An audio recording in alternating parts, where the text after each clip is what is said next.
says greetings every time. Every time. And the episode's already started. It doesn't matter what you do, Brian's just going to cut you saying Doesn't matter greetings. now, yeah. Greetings, everybody. This is Tara, and we are here to have a Tempest Talks. And today we're going to talk about our favorite underappreciated movies you may have seen, you maybe haven't seen, but we're going to tell you a little bit about them and why we love them.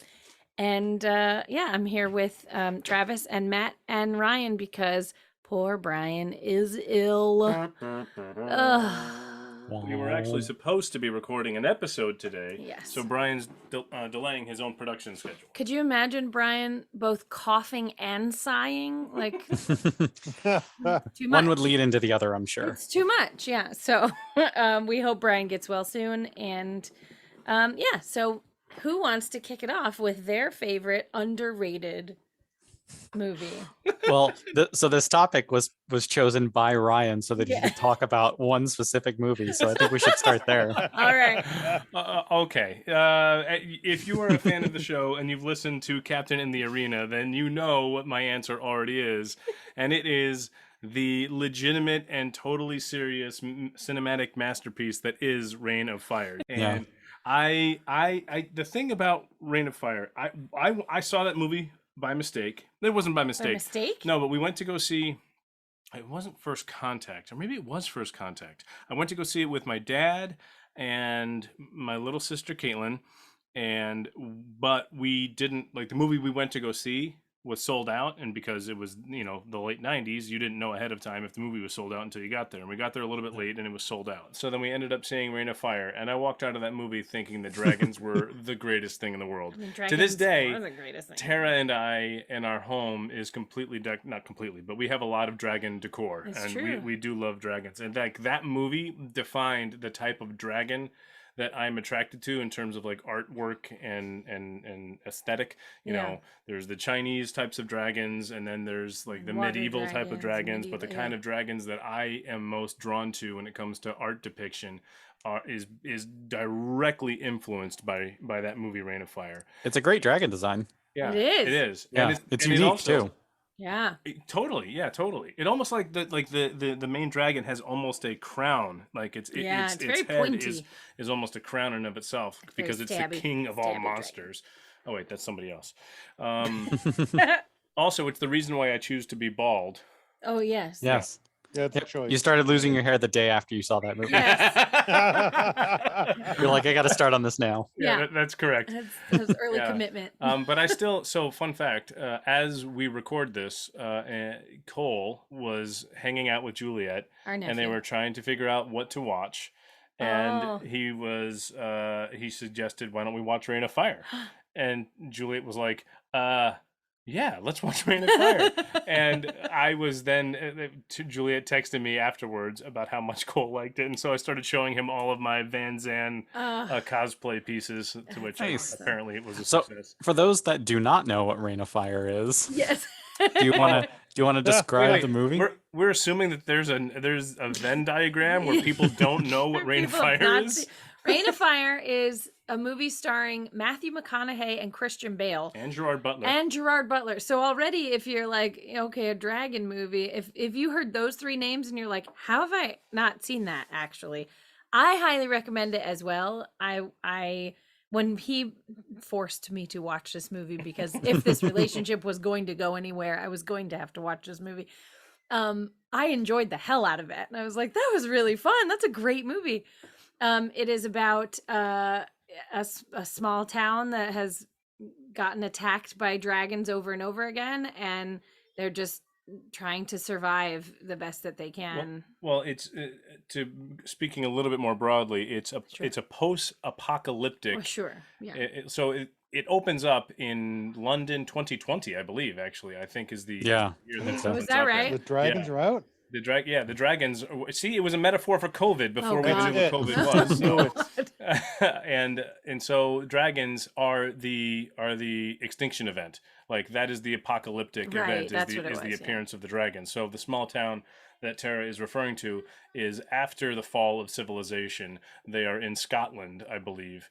and are basically it's a community that is held up in this old Scottish castle, and they have been completely isolated from the rest of humanity, and it's just really It's really good. it's a fun post-apocalyptic modern storytelling approach that is I love the hell out of it. So Great movie. And Matthew McConaughey's English accent is impeccable. As is his beard. Oh god, that beard. Oh, that gosh. beard. Stellar. Yep. And it has been the source of my favorite cosplay that I've ever done, which is Denton Van Zandt, Kentucky Regulars. He's At Dragon Con. at Dragon Con. Which is another thing we're going to talk about before the Yes. end of this episode. Big announcement about Mhm. Dragon Con coming up. Yes. So that was mine. Yes, I did sort of suggest this topic so I could brag about Rain of Fire. Yeah. Ring of Fires. Totally okay. Yeah. But How about you guys? One of you. Matt, go for it. Well, I have two. All right. Because these are both criminally underrated movies. The first is The Burbs. Yes. Oh, wow. The That bird. I love Is The Burbs. the best Tom Hanks movie of all time. It's so Um, good. It is just It's good. absolutely ridiculous, and I will watch it any day of the week, anytime. It is If so it is on fun. television, I stop what I'm doing and I watch The Burbs. That's another one that Um, we've been debating doing a group cosplay of. Yes, it God. would be the We best. should totally costume do. ever. Do it. I've never seen Um, The Birds. You've Have never you seen not? The I Burbs? have Oh, never I seen The have. Burbs. You are fired from We Starship should- Tempest. I'm gonna jot it Clearly, down. it's going to happen. Really go Oh, watch it's wonderful. I think it's on Amazon for free. It's on Amazon The Prime. You Burbs. can watch Oh, it it's for on free. Amazon. Okay. I think so. It was a while ago. But The Burbs is a movie from the 80s with Tom Hanks and Carrie Fisher. And Yeah. Oh no, Um, shit. Yeah. Corey who else Feldman. is in it? Corey Feldman is in it, and Rick whole bunch of- Bokeman that is in it, guy's. and, like all those. Oh my God, it's that guy. Yeah. Yeah, it's the coolest movie, and basically Tom Hanks's neighbors are creepy and Creepy, weird, and they're convinced they're doing something nefarious, and ridiculous hijinks ensue with Oh, Tom yeah. Hanks at his It's- comic top. It's so good. It's so funny. It's so fun. So Um, when did you and what made you when did you fall in love with that movie? Like when did you first When- see it? And when I was a kid, it was one of those movies that was on HBO when I was little, and they would just run it all the time because it did crap in theaters. So HBO grabbed it for cheap, I'm sure, in the earlier days of HBO, and they just ran it all the time. So we'd watch it, we'd throw on TV, and hey, The Burbs is on, and it's ridiculous. It's such a dumb movie, and it's so Amazing. good. That's amazing. But that I is feel The like it's a really Burbs. strong companion piece to Honey, I Shrunk the Kids. Oh, interesting. Because they're Okay. both very like late 80s, early 90s suburbia Yeah. tales. Yeah. is it So- that like slapsticky or over the top? No, there's parts that are slapsticky. Yeah.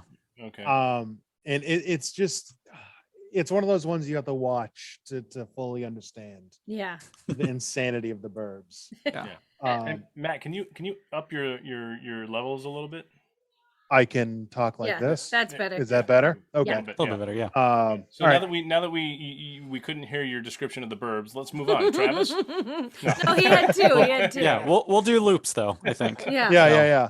Um, Yeah. Travis, all right, go. so I'll go. So my first one, I'm gonna go ahead and go with the wondrous one that I use for 6 degrees of separations, Oh, which is Wonder Boys, Wonder which- Wonder Boys. which is a really quirky, like indie comedy-ish thing. But it's basically Michael Douglas is a famous writer. He wrote a massively successful novel, and then he's a professor at a liberal arts school, and he has a writing class while he's working on his next novel. And one of his students is very good, and the student that is very good is Toby Maguire. And Oh. but Toby Maguire at his peak Toby Maguire-ness, so he's just this like creepy, like super dry, hilariously like dry, like just weirdness. It's fantastic.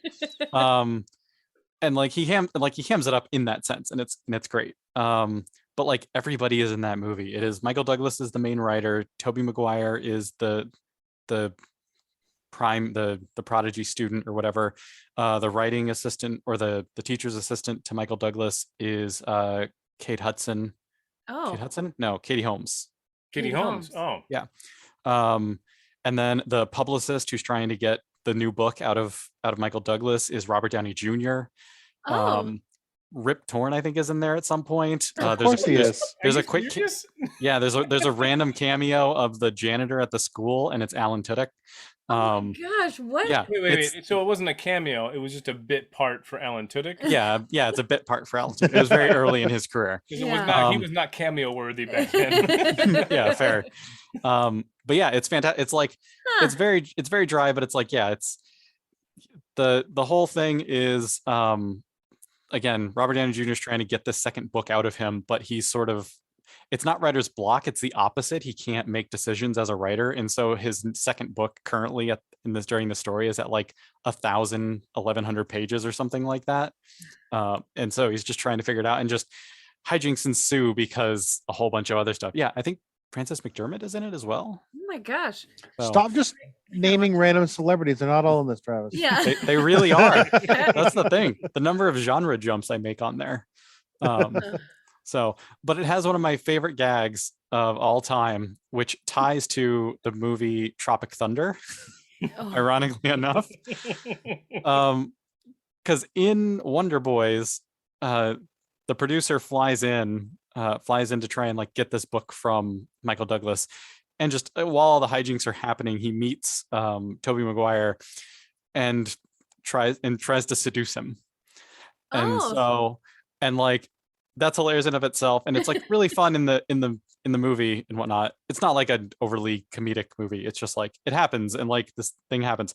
But then, you know, X number of years later, the opening of Tropic Thunder has those fake movie trailers, and it's the fake movie trailer where it's like the Devil's Alley or whatever, where Robert Downey Jr.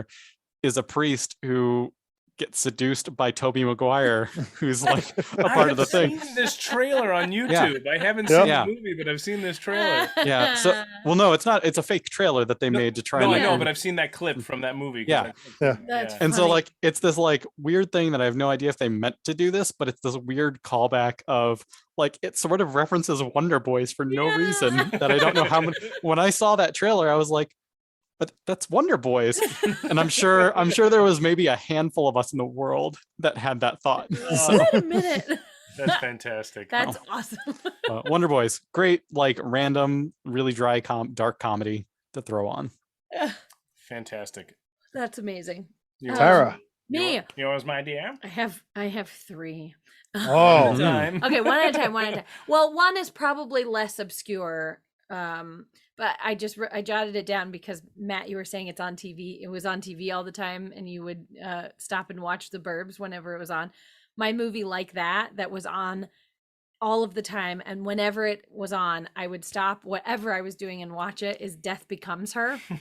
Oh yes, so good. That movie is so good, and it's like maybe it's not the underappreciated gem that I think it is, but God, I love that movie so hard. And if you haven't seen it, I highly recommend it. It is Meryl Streep and Goldie Hawn and Bruce Willis, and it's oh God, they've taken this potion. A romantic comedy. Yes, they've taken this potion so that they'll live forever, but living forever comes with maintenance. And it is so fun. We just had a one of our most recent episodes. We referenced Death Becomes Her a whole bunch. I am if you remember. not surprised. Yeah. It lives rent free in my head. Yeah, actually, and it was the source of one of the favorite cosplays that I've ever seen somebody else do, like a total stranger did. They had an iPad. This is like right at the dawn of FaceTime, and they had an iPad built into the front of their costume, an iPad built in the back of their costume, and it was the two iPads were FaceTiming with each other, so that it was showing you a whole the other side. Yeah, it was That's so cool. smart. It was really clever. yeah. I thought that was just incredible. So good. Yeah. Anyway, that was a quick one for me. My one of my favorite movies of all time is a holiday movie. and very few people have ever seen it, except just recently I found out Ryan's uncle Walt has seen it, and I about jumped out of my seat, which was dangerous because I was driving. It's a holiday movie called Mixed Nuts. It has it has so Everybody. many. It has everybody ever in it. It has Steve Martin, Rita Wilson, Juliette Lewis. Lewis, Madeline Kahn, who is so good in it. Like it is Yeah. it's one I of don't- my very favorite Madeline Kahn moments ever. Like she's just so funny in that movie. I don't remember it, but I definitely remember seeing it. Yeah, Like it's a movie that I have seen, but I don't remember much about it. I probably made you watch it. So That could be. Steve Martin and Rita Wilson and Madeline Kahn all work at a place called Lifesavers, which is supposed to be a nonprofit, like basically a suicide hotline kind of thing. And like they're not very good at it. And so they, like the hijinks ensue because of what they're trying to do, but they're being evicted on top of all of that. And Juliette Lewis, who is super pregnant, has to stop her fiance, who is also, he stole a Santa Claus costume and has a gun. It's a very like there's so much in it. Oh, and what's his name? Oh my gosh, who was I'll never think of it. I can see his face, but I can't think of his name, so I'll have to look it up, and then I'll randomly say something in the middle of Ryan's. But yeah, there's like and Jon Stewart is in it for a minute, and Parker that's right. Posey's in it for a minute, and this one dude whose name I cannot for the life of me come up with. But anyway, it is a wonderful, ridiculous holiday movie and makes me Mixed Nuts. Go. so, I nuts. I was suspect because I did not. I am less than appreciative of most holiday movies, like the classics. But Tara has. Oh yeah, Rob Reiner's in. Oh, Adam Sandler's in it. Liev Schreiber. Liev Schreiber is in drag, and he's amazing. That's He's right. amazing. Like literally everybody is in this movie, and it Yes. was really good. And I'm not one that usually advocates for Christmas movies, and it's really good. Gary Shandling, that was the person. Oh, Gary Shandling. that's- Yeah. Oh, and Stephen Wright is in it. And yeah, like everyone ever from the 80s and 90s is in that movie, and it is funny and great. The end. So the next one that I have is less obscure and more the movie that we would always go to, Joe's Video. I grew up in Washingtonville, New York, and the blockbuster of the town was called Joe's Video. Ours was Tropical Video. And Joe's Video, we would go on a Friday or whatever as a family, and if we were taking too long to decide and we couldn't figure out what movie we wanted to rent, we would always, without exception, grab The Great Outdoors Oh, and God. bring Oh, that Solid sucker. choice. I And love what it. a good movie. it is It's so, so good. funny. It's so stupid. And the thing that I love most about Great Outdoors is something that I love about a lot of 90s movies and late 80s movies is the more I watch John Candy, the more I appreciate him for the comic genius that he was. Like Yeah. everything he does in all of his movies makes me chuckle to so myself out loud now. He's Yeah. just so He's so good. he's so delightful. And in Dan all of them. Aykroyd too. Oh, Dan Aykroyd is top notch. Dan Oh. Aykroyd in The Great Outdoors. It was just So we watched that movie probably dozens of times And- over the summers. Ryan and Matt cosplayed as Dan Aykroyd and John Yes. Candy in the scene where they're trying to catch a bat. That was the Yeah. good cosplay. That- It was underappreciated. Three was so three obscure. people got that cosplay, but those three people were the happiest people on earth.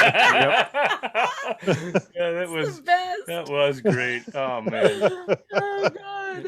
It was so good. That was a good costume. Maybe Starship Tempest this weekend should post pictures of To accompany of those this, cosplays, yeah, yeah. I think that. Oh yeah. That'd be Yeah. fun. that Yeah. would be So- great.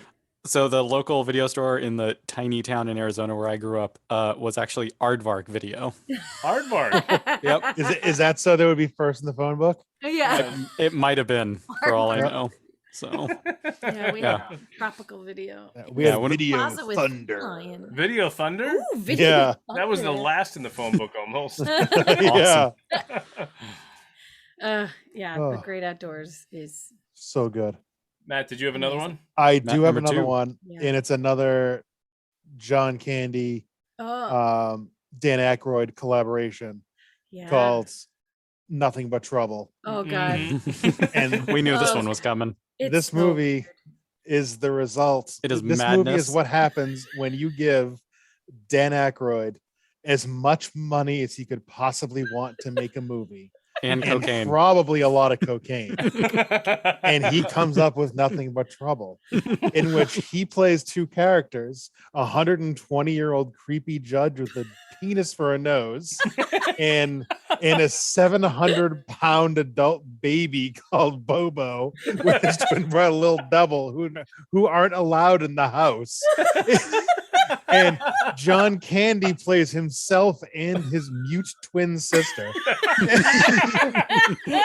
and and Chevy Chase is in it for some reason, because of course it's the 80s, so Chevy Oh. Chase is in it. Of course. And what's her head is in it. Debbie Moore. Demi Moore is in it in one of her first movies. Oh Demi my Moore. God. It's an early Demi Moore movie. And Tupac makes an appearance. Oh, and Tupac Tupac! with Are you Digital serious? Underground Yeah, make an appearance in this movie. Tupac is in it for. What? It's pure unadulterated insanity. That Oh, movie- and there's a lesser Baldwin in it. Oh. Baldwin. Wait, was it Backdraft Lesser Baldwin? No, like lesser, like I think not Bill, not Alec or Billy. Those are like prime Baldwins, but like there's a lesser Baldwin. Brian. That's in it. That movie It's- sounds like it's nothing but trouble. It's Oh, it's get pure out. insanity. I hate you. Oh, it's Daniel Baldwin. Daniel Baldwin. That's the Baldwin in it. Oh my God.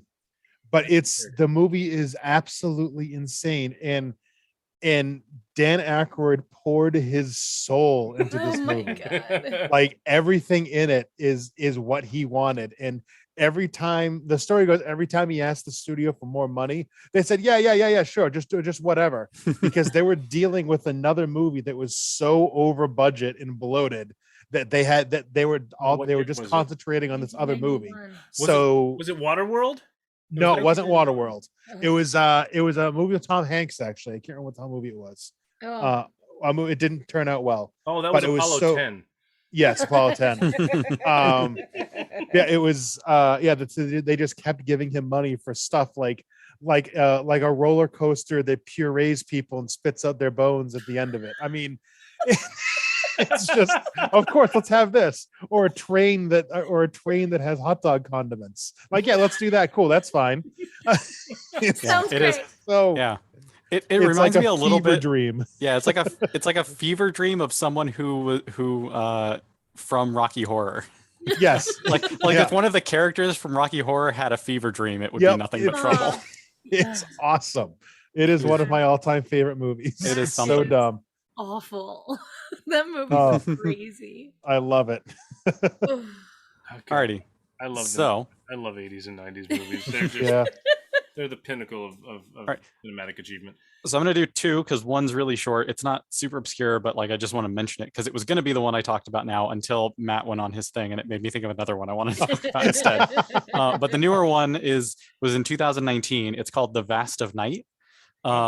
It was done by a first-time director. Like the guy is from Oklahoma and was doing like some commercial stuff, and then just decided to do a feature film. It is like an hour. It is like a full-length feature film that is an old school Twilight Zone episode. It is brilliant. It is super fun. It is like perfectly amount of creepy. It feels it's like set in like the 50s or 60s. Oh. And it's like, yeah, it's this whole like spooky like Twilight Zone feel to it. It is absolutely worth checking out. I think it's on Amazon at the moment, but Vast of Night, totally worth checking out. But when Matt was talking about Nothing But Trouble, in my head, I was trying to think of like what sort of other movie descriptions might do it. And I was like, Rocky Horror comes to mind. And then this other one came to mind, at least in terms of like sort of weirdness and set design stuff and everything like that. But I figured not enough people would know it well enough to get the reference, so I'm just gonna talk about it instead. And that is another holiday movie, one of my favorites that I rewatch regularly when it comes to the holiday, and that is Ernest Scared Stupid. Oh god. Oh, God. Ernest Scared yes. Which- Stupid is terrific. Yeah, it's like Ernest like has, a million movies and Yeah. not all of them are great. But Ernest Scared Stupid is such a solid Halloween spoopy thing to throw on because it's like it's dumb, it's a kid's adventure movie. Yeah. The effects somehow hold up really well because they did a whole bunch of like really practical effects Yeah, stuff. it's all puppets and animatronics. It's awesome. Yeah, and it's so good, and the soundtrack to it is actually phenomenal. Like Oh, the wow. soundtrack is so good you can throw it on in the background at a Halloween party and I like think I have Yeah. one I of the think you tracks do, yeah. actually. Yeah. yeah. So Scared Stupid. If you hate Ernest stuff, you're gonna hate it. But even if you are like just okay with Ernest stuff, like it's not nearly as in your face Ernest as a lot of other stuff Who is because can again it's hate following Ernest P. kids. Worrell? I don't understand. Vern. Vern. Vern's Yeah. not a fan. But yeah, so Ernest Scared Stupid. I think I don't know how unknown it is, but I don't think the Ernest movies are super popular more than just the fact that everyone knows they exist. Yeah. Yeah. Right, yeah. But that Well, that one is worth throwing on. I for sure thought you were going to talk about The Core. I was. Nope. Oh no. No, that We've That also would've been mentioned The Brian's. Core. yeah, a lot. Brian would have done that. Oh, that's So, fair. That's fair. but no. There's one more that I wanted to. Well, I didn't to do my. mention. I Oh, didn't I'm do sorry. my- Sorry. Yeah, go ahead. My- Yeah. yeah, Your my- big one. Your my- gem. The My jewel, big the one. jewel in your crown. This is one of my favorite movies of all time. Good movie. It's a great movie, and I dragged Ryan to the theater to see this with me in 2007, and because all I saw Wasn't that yeah. recent? Oh, I thought it was earlier. 2007, we had just moved to Chicago, Mm. and I saw the trailer for it, and I was like, whatever this movie is, I need to be there. I need to see it on a big screen. Thank you very much. Come with me. And he was also surprised how much he enjoyed this movie, and it was Stardust. Yeah, I knew it was Oh gonna yeah, be Stardust. Stardust is pretty good It is actually. one is of very my good. favorite movies of all time. It has Charlie Cox, Claire Danes, Sienna Miller, Ian McKellen is the narrator. It's a modern fairy tale. It It's like is. it's a What's about good, it? just modern fairy tale movie. There's a Super young fun. Henry Cavill in there. Oh yeah, he is in there. I Yeah. forgot. He's Robert De wow. Niro is in it. Oh yeah, Oh, he is and- phenomenal. He's in it. and wonderful. one of my favorite humans in the whole wide world, Peter O'Toole, was in it. That was, I think, one of his very, Last yeah. movies. And who am I thinking? Oh, and Robert De Niro is like, oh my god, he's so good in it. He's a pirate and like a pirate of an airship. The movie was like, when I walked out of that movie, I was like, it was so swashbuckling and magical, and I just want to live there. And like, I loved it so hard. It had magic. It had wishes. It Yeah. had pirates. It Yeah. had Everything. It Everything. was like, Pirates, revenge, Needed magic, dragons. Yeah. Jason, sword, escape. true love, true sword. love. It had everything. It had everything. It was awesome and funny and well written Okay. and I'll try not to fall asleep. yeah. And actually, it was based on a Neil Gaiman book, which I read. I read the book like many years later. I didn't know that it was based on a book at all until many years later, and I finally read the book. And they are different, but they did a great job with it. And like, if you haven't seen Stardust, they put It's it's just on great. Netflix and then sometimes disappears and then sometimes comes back, but it should be on Netflix. Stardust is just so lovely. And I love the score of Stardust so much that all of my side of our wedding party came down the aisle to music from that movie. It's beautiful. It's a beautiful Oh, score. it's gorgeous. Yeah. So yeah, that's my other favorite. That and About Time is it's Rachel McAdams and what's his name? Bill Nye.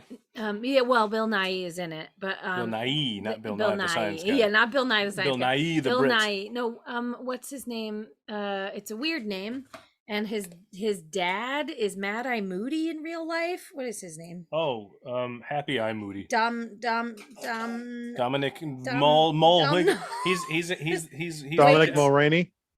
He's the general in. Domhnall Gleeson. That's the one. Domhnall Gleeson. Yes, Domhnall Gleeson and Rachel McAdams. Oh, he's General Hux. and Bill Nye. That's the one. In About Time. It is a time travel movie, and it is so good and so sweet. It hits you in the feels. I cry every damn time, but it's also super fun. And like, yeah, so About Time and Stardust are my two favorite movies of all time. Yep. Those are. Sorry, go ahead. Stardust is especially very, very good. It's so good. So I think the next one I'm going to throw out there will probably win for most obscure. It was. Was it on in the car yesterday? Yes, it was.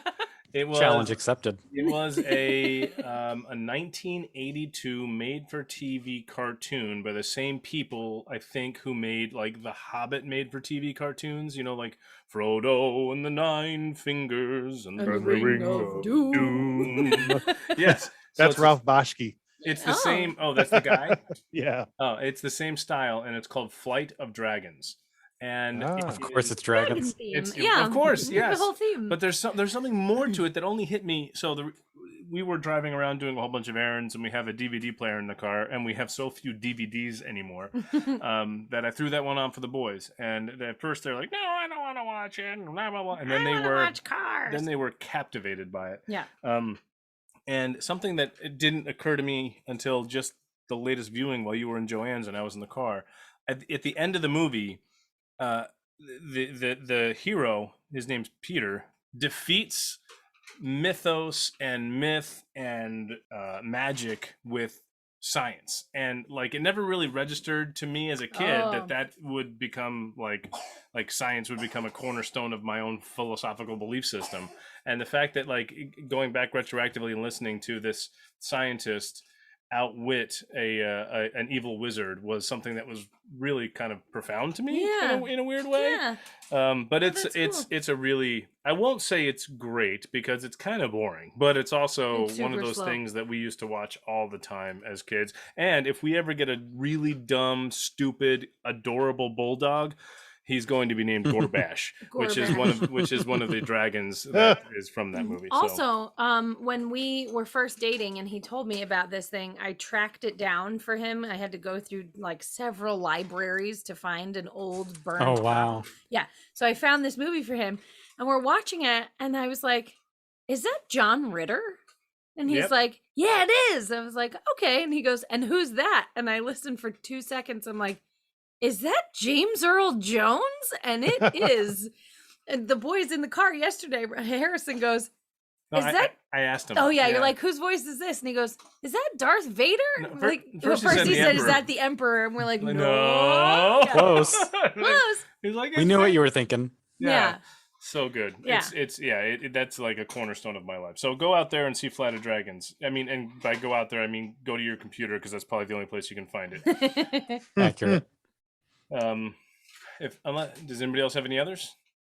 Because I do otherwise, not. Dragon, Well, I was gonna say we've talked a bunch about different like cosplay ideas and everything, Mhm. which seems like a solid segue Yeah. and to Dragon Con. The Dragon Con. the book of the Flight of The Dragons, Flight of Dragons segues and nicely into Reign Dragon of Con. Fire. Yeah. So, big announcement Yeah, from take it. Starship Tempest. I'm looking for the actual names of the things that we're doing. Can you find them in this folder for me? I don't know what I'm doing. I'm sorry. We're gonna be at Dragon Con. Well, I was gonna cut into that. Just lead in. Yes. Set the stage, woman. Sorry, we're gonna be at Dragon Con. Not only are we gonna be at Dragon Con, which we have all attended for many, many, many years. This year, the Star Trek track at Dragon Con is going to have us do a few panels, which feels crazy, but it's going to be awesome. It's not real. I can't believe it's real. I can't believe it's real. I don't know what I was You supposed to look don't know for, what I was so- supposed to look for. Yeah. Okay, that's fine. We're also there- going to be doing autograph sessions. Oh yeah, Yes. obviously. We're just going to be $500. we're $500 an autograph. You can get them all. You can get all of us. all at once, it's $500 Get all of us for that. We are going to be on our very own Walk of Fame. we're that So So- for those who All right, don't just know, shy of all of that. Dragon Con, if you've never been, is probably the it's not the most famous. The most famous is Comic-Con, but Dragon Con is probably one of the largest There it is. conventions in all the country that is held every year over Labor Day weekend in Atlanta, United Georgia, States. Yeah. in the United States. Yeah. And it is a multimedia convention, so it's got literally everything you can possibly celebrate or want to celebrate. It's there for you. And this will be the very first time that we are going, not just as fans of the con, which we are diehard fans. It's like a cornerstone of our friendships and our relationships and everything. Yeah. So many of our core memories as a group come from this convention. It's the first we are going to be there as participants, active participants in the con, and Which that's is just amazing. That's a weird. It's still weird. So, if you happen to be at Dragon Con, which is over Labor Day weekend, we are going to be doing 3 different panels. You can come and see us, which is also weird. You can come and see us on the Friday of the con at 1 p.m. We'll be doing Starship Tempest, a Lost Era podcast. That will be a Q&A talking about us and this podcast and how we got here. And it will be moderated by Emily Eiffel, who is Ryan's cousin and a big fan of Tempest. Then Saturday at 1 p.m., we'll be doing how to produce an actual play podcast. And for that one, we were sent 3 amazing, beautiful books from Modifius to give away as prizes, which is going to be so cool to be able to do. So we have like prizes. We're going to do a trivia thing at the first panel too and give stuff away. And it's going to be amazing. Sunday at 11:30 a.m., we're doing world building within the Star Trek universe.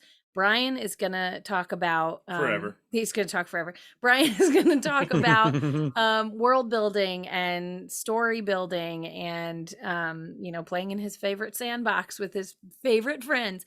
And Matt. And we're going to talk Brian's going to talk about sound design stuff, and the rest of us are going to do some stuff on characters and characterizations. And we're going to talk about how we derail all of Brian's vast plans he has. That too. We will talk about Destroy that his stories at from the all inside. 3. We're going to talk about the Yeah. 3 most important voice actors in the show, which are Tara, and Travis, because he does Panther.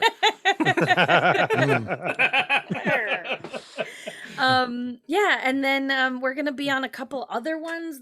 They're doing a Star Trek podcast roundtable that Ryan and Brian are gonna sit in on, and then Joe Campbell is doing another one on what we've learned from in like recent Trek times that he wants us to be part of for some reason. So we're having a little imposter syndrome, just a little bit, but we're so excited. It's very exciting. And it's going to be awesome. So we will be posting pictures and videos and all kinds of things throughout the con. And then after we've done those panels, we're going to post either the audio or a video or both so that anybody who was not in attendance could still see what happened or hear what happened. Mm-hmm. So yeah, anything else? I just Come see Brian Size live at Dragon Con this year. Well, that's how we should have marketed it. Just that. So I imagine that there's probably a small Venn diagram overlap of Dragon Con attendees and people who are fans of the show. So if you happen to be a fan of the show and also attend Dragon Con on the regular, not only can you see us 3 or 4 times at con at different panels, but also if you happen to ever show up at the Marriott lower level on Sundays and see a whole bunch of people standing around in giant cardboard boxes pretending to be action figures, we are also the group that does the Shatner action figures every year. That so is true. there might be like one listener, maybe, Yeah, who somebody's going to be like, no way! But, I've seen them for years. Brian will kill me if we plug that anymore. Yeah, we can't so talk about that. we won't do that. But yeah, the Shatner action figures, we're the same people. So you can see us at Dragon Con at the panels that Tara just listed. You will be able to see us on Sunday in the lower level of the Marriott. Also, if you already listened to Tempest and then you come to a Dragon Con panel, our first one, we're going to do some trivia at throughout that panel. And some of the questions might be Tempest questions, not just Star Trek questions. So, you could win some stuff. You could win some cool stuff. We're going to bring some cool stuff. We're pretty good at giving away stuff. We are good at giving away stuff, I would say. Yeah. Yeah. And that's just in a few weeks. So 23 days, I believe. Well, not by the time From we- the date of this recording. Yeah, it'll be less than Oh, it'll be 20 days. 20 right around days. there. Yeah, 20 days. Right. Wild. Yeah. Anything you wanted to add, Matt? No. Okay. So. Aw. No. That's all. We miss you, Brian. Well executed. Aw. Yeah, and we'll give a feel better to Brian Finifter out there, because somehow he's not doing anything. Poor By the time this airs, he'll be fine. Yeah, he'll be fine. We hope. Yes. Awesome. All right, everybody. Well, thank you for listening, and feel free to comment on this below, wherever, whatever streaming service, with some of your favorite random obscure movies, or if you've seen the ones that we were talking about. We could always use the little boost to have hit us up on social media with that. communication underneath. So Mm-hmm. yeah, for sure. So in the meantime, thanks for listening, and We'll stay see safe, you. be kind. Sorry. That's okay. I'm not used to doing the closeout. I'm sorry. And We'll see you out there. Where's Brian when you need him? Jeez.